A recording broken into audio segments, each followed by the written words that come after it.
What's up, welcome back to Nowstalgia. Dave here with a review of Silo, the new science fiction series on Apple TV Plus, starring Rebecca Ferguson, as well as David Oello, Rashida Jones, Common, Tim Robbins, Will Patton. Pretty stacked cast.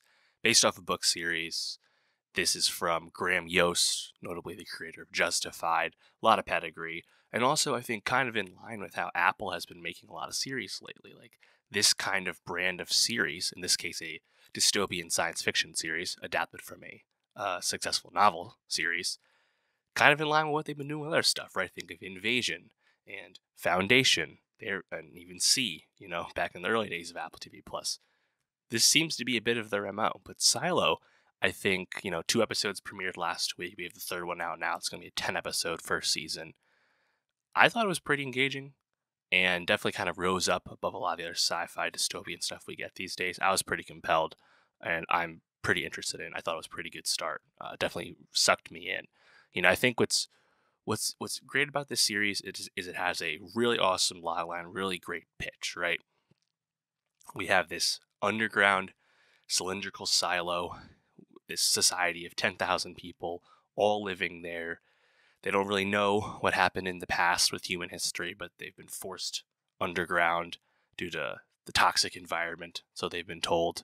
And as you might imagine, there seems to be a class system rising up. People towards the top of the silo are more well-off and more successful than people at the bottom, grinding. Some familiar science fiction tropes for sure there. But the production design of the silo itself is incredibly engaging. It looks awesome. I'm curious how big and expansive the sets were they made for this series, because I think it really is engrossing and really brings you into the world. And also kind of the questions, right? As the characters we get to know start to realize and question what they've been told about the history of the silo and the history of humanity. Why are they being silenced or misled by this kind of judicial branch of the silo government, basically? What's going on, what's being hidden. Again, not like that's a brand new phenomenon for sci-fi rising up series. Think of Brave New World on Peacock, for example. We've seen that before. But this, I don't know, just kind of the plot mechanics of figuring out what's going on, the procedural nature of trying to get to the bottom of the mystery. I'm pretty engaged. I'm pretty activated on this, you could say. I want to know what happens. And I think when you have it anchored with just a really stacked cast, right? Obviously, people know Rebecca Ferguson at this point, most famously for Mission Impossible as well as Dune. She's an awesome actor, and she's the lead of the series. But what's so funny and compelling about Silo is how long it takes to get you to Rebecca Ferguson. We don't really meet her to the end of episode 1, and we don't really spend any time with her until episode 2. We start out with David Oello, this sheriff character, and his wife, played by Rashida Jones, and we think they're going to be the leads, and we find out what happens to them. They both begin to question what's going on, and I really like how the show doesn't bog you down in tons of exposition. It actually kind of tells you stuff.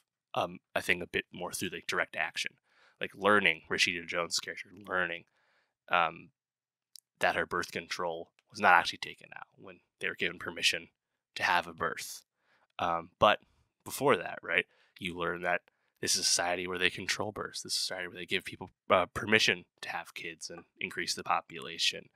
There's all these kind of jobs people have. I think it really does a really good job of kind of communicating how things work while still having a lot of questions.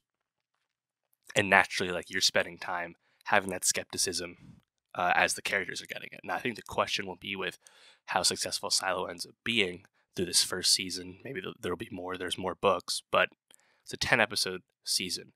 Is it going to feel like some mystery box shows have felt in the past, where it feels like the show is just kind of withholding information to the viewer for the sake of revealing it at a later date? Hopefully it doesn't feel drawn out. Hopefully it continues to feel compelling going through the motions with this series as things get to be uncovered. Hopefully the production design and the acting on the back of someone like Rebecca Ferguson is able to carry that. We will see. You have Harriet Walter in a supporting role. You have Ian Glenn in a supporting role. I think Will Patton, through the start of the series, has been quite strong as another deputy character. He's just a really humanistic actor. I think he fits right in to this world, and this story that we're learning. And episode 3, I think, kind of race against the clock to fix the generator, or the silo will lose electricity forever, and everyone will be stuck in the dark. Like, incredibly compelling, and the kind of like visceral filmmaking as we watch this kind of like hard-nosed group of mechanics led by Ferguson try and get the job done and like save the group. Basically, that was quite compelling and fun.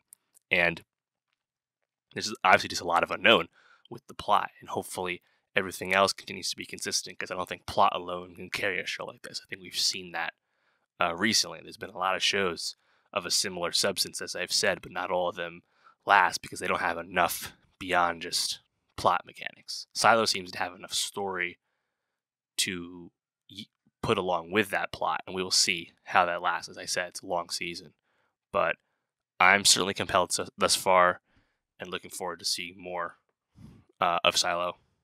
Definitely the best Apple TV Plus show I've seen this year, because Ted Lasso stinks. But how are you feeling about Silo? For more TV reviews, subscribe, and I'll see you next time.